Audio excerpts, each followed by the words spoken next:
Thank you, choir. That was awesome. I wonder if any of you have ever heard of something called the trolley problem. Any hands? Okay, I see a few. Yeah. Well, the trolley problem is not something that happened in San Francisco years ago. It is a thought experiment that dates back over 100 years, and it goes like this. A runaway trolley is barreling down the tracks and it's completely out of control. Ahead, directly on the path of this speeding trolley, on the tracks, are five innocent people. They are helplessly tied up, stuck on the tracks, unable to move out of the way. And we have no idea why five people are tied up together on railroad tracks. But that's not the point. They just are. You are standing some distance away in a train yard next to a lever. If you pull the lever, the trolley will be switched to a side track and the five people will be saved. However, you notice that there's one person on the side track who also cannot move. You cannot personally rescue anyone. You are too far away. Trolley's going way too fast. So you have two options. Option one, you do nothing, in which case the five people on the main track are killed. The one person on the side track is saved. Option two is that you pull the lever, diverting the trolley onto the side track where it will kill the one person but spare the lives of the five. What do you do? Which is the more ethical option? What's the right thing? I'll give you a moment to think it over, because how you decide will determine forever if you are a moral person. Not really. Okay, time's up. The right answer may seem obvious at first. You save the five and sadly but necessarily sacrifice the one. But the more you think about it, the trolley problem can twist your brain into knots. What if the five people on the main track are unrepentant convicted murderers? And the one person on the side track is a small child who will grow up to solve the climate crisis and establish world peace.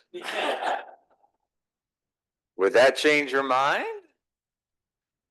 So there are a lot of variations to this dilemma, but the way it was presented to me years ago in an ethics class, you were not allowed to have any knowledge about the people on the tracks.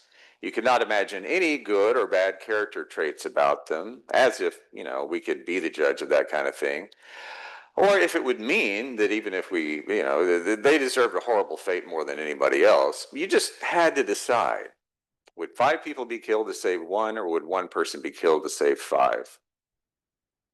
So in that class, we argued back and forth, and the discussion got pretty heated. This was in seminary, by the way.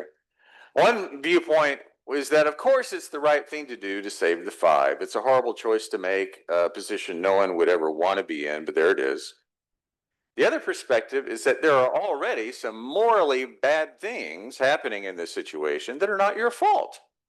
So if you do pull the lever, you're participating in this moral wrong, making you partly responsible for a death when otherwise no one would be responsible. Other than maybe whoever tied those people up to the tracks. But we can't do anything about that either. So if you do nothing, then you're in the clear, ethically, morally, right? Not so fast. If you don't pull the lever, what about your moral obligation to do something, anything? Because you are present on the scene.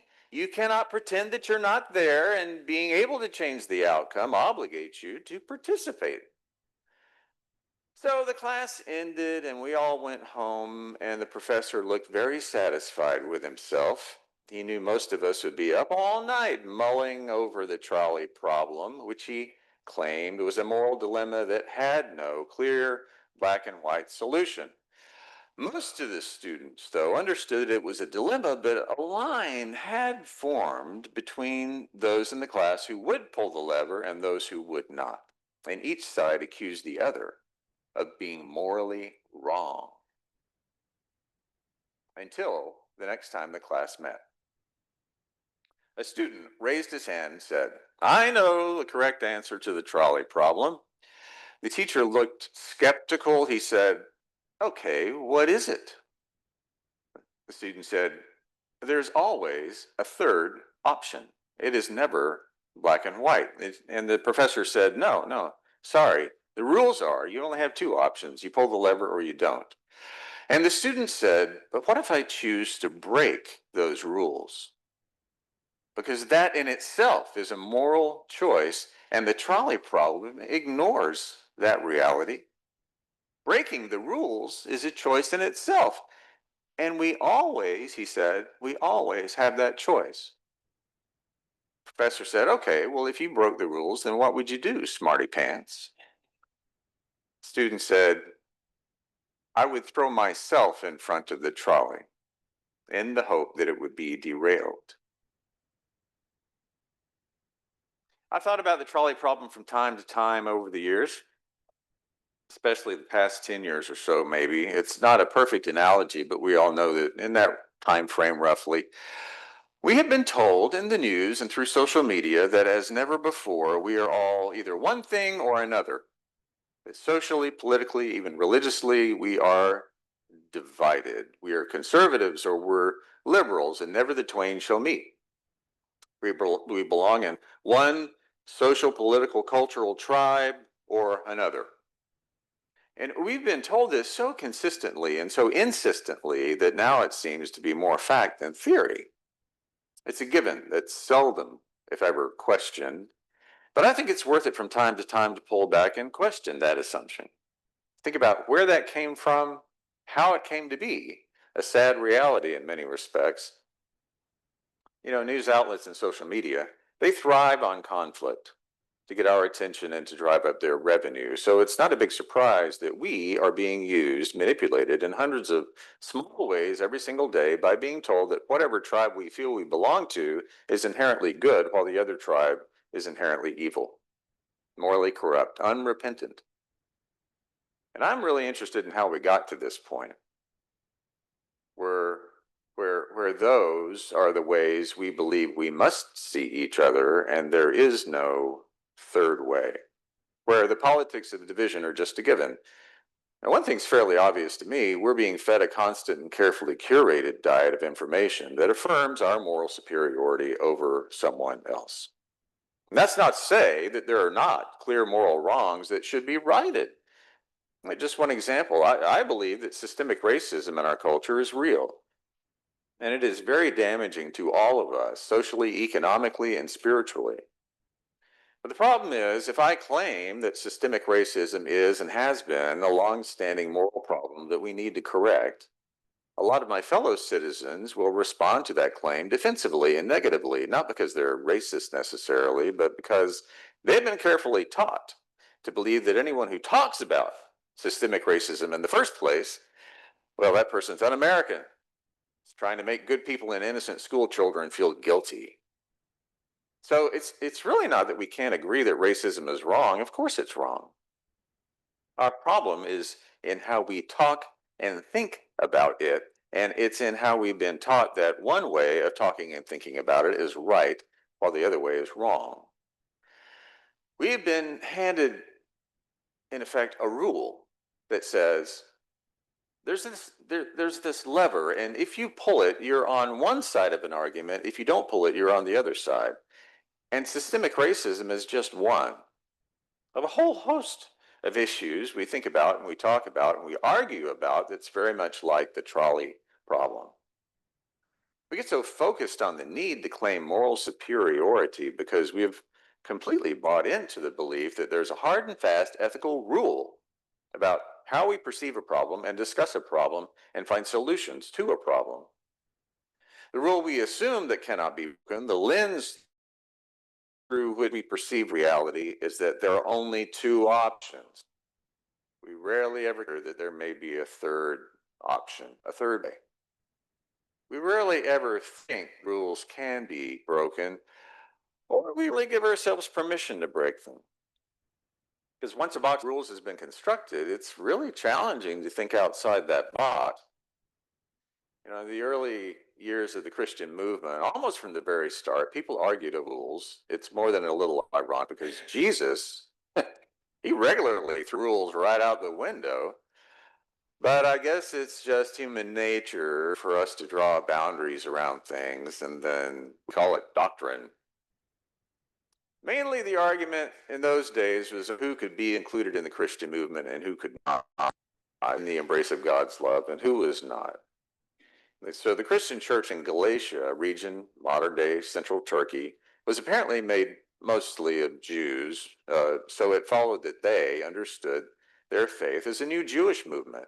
And that meant they were still beholden, naturally, to traditional Jewish religious laws and dietary rules, rules about you could associate with, rules about how you dressed, what you ate, rules about the proper roles of men and women, and on and on and on. And that wasn't true only in Galatia, but all over the Mediterranean, where Christianity was spreading into regions where the population did not include a lot of Jewish people. And for those Jewish Christians, if you wanted to become a Christian, you first needed to convert effectively to Judaism. And those Jewish Christians were not alone. For many, if not most religions, one's faith was and is defined by rules. And of course, that's still true.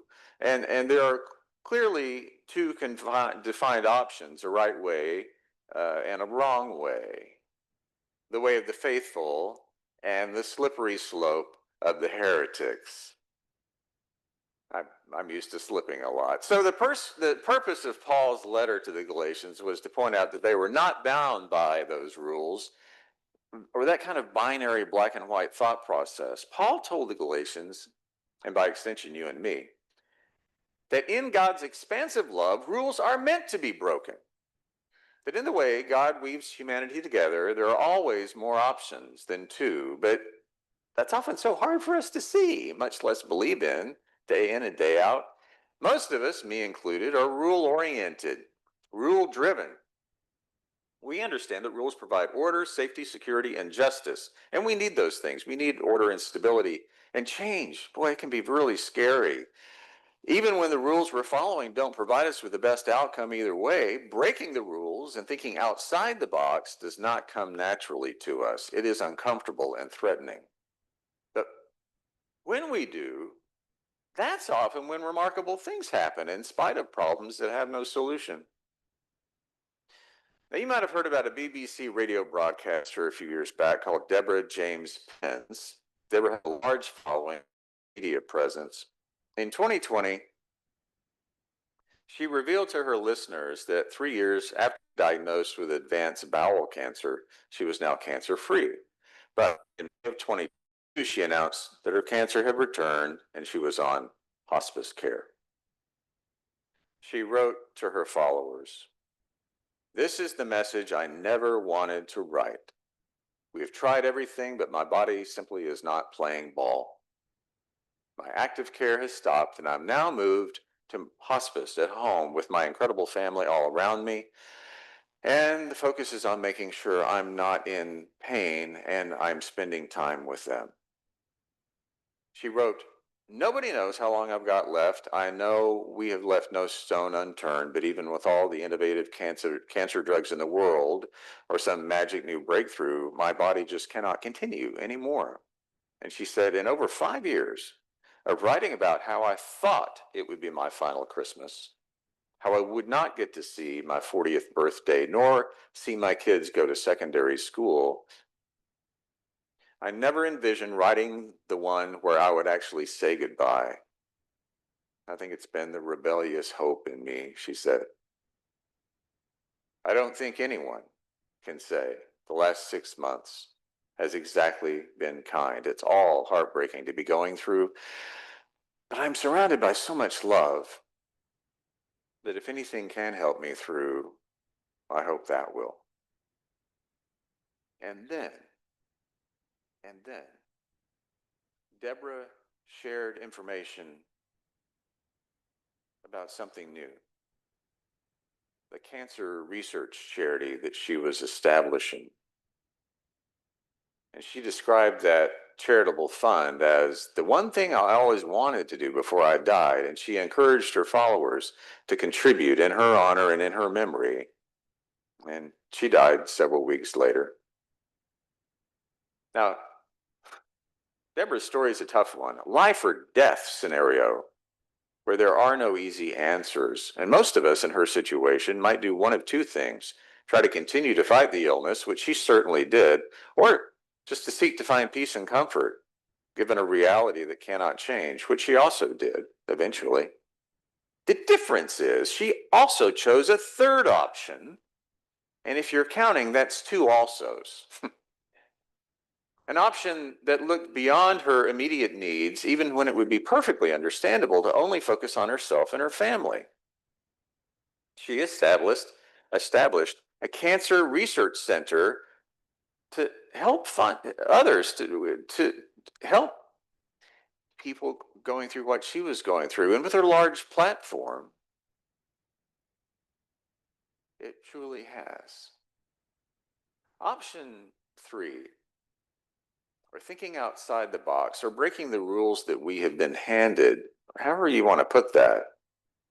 That takes courage, it takes imagination. But I think the thing that it requires of us the most is what we are really good at: believing in the power of love. Because it is that power that breaks the rules. It's the power that bursts out of boxes. It walks out of tombs. It breaks down barriers and it gives hope. That love, it creates a brand new option where no other good options existed before. It's the power that's made real whenever we seek what is best and what is most loving for others. It's the power that is released whenever we choose the option of giving ourselves away in love. It's a way of seeing beyond limitations, those rules that we have been handed and that we've adopted and not questioned, to give and to share and to make real the rule that matters most of all. And that is the rule of God's unlimited love for all of us. And all of us. That doesn't mean a world where there's us and then there's them, because God's love excludes no one and includes everyone. These days, I think that's really important for us to remember when we consider how we can help bridge this chasm that so often divides us from people with whom we disagree on all kinds of issues: politics, immigration, the climate crisis, you name it. How can we reach out to and engage family members and neighbors and friends when our relationships with them have been strained or broken? How can we restore kindness and civility and respectful dialogue? How do we stop segregating ourselves by how we vote and start joining hands around what we can do for the good of everyone? How can we put flesh on this belief that we share? How can we act on this vision that we carry, that God loves and cares for and accepts and embraces all of us, and that there are no barriers that God's love cannot bridge? I think a church like ours is just perfectly situated to embody that. We already do. We already do in so many ways. Talk to anyone at CSA who has brought food home to their hungry family. We embody that love. Talk to the kids that'll be receiving those backpacks that were prepared this week. We embody that love. So we already do that in so many ways, but I suspect we can do more, because that's the preacher's job. Let's do more. And let me do this. Let me extend an invitation to you to reach out to me with your own thoughts about how we can with even greater intentionality and greater purpose, how we can live into that third way, that fabulous, creative, unstoppable third way of God's love. How we can go beyond the limitations of the rules that have been set down for us. How we can heal the divides that plague us. So let me know what you think. I'm all ears. But I know this. We can do this together. Amen.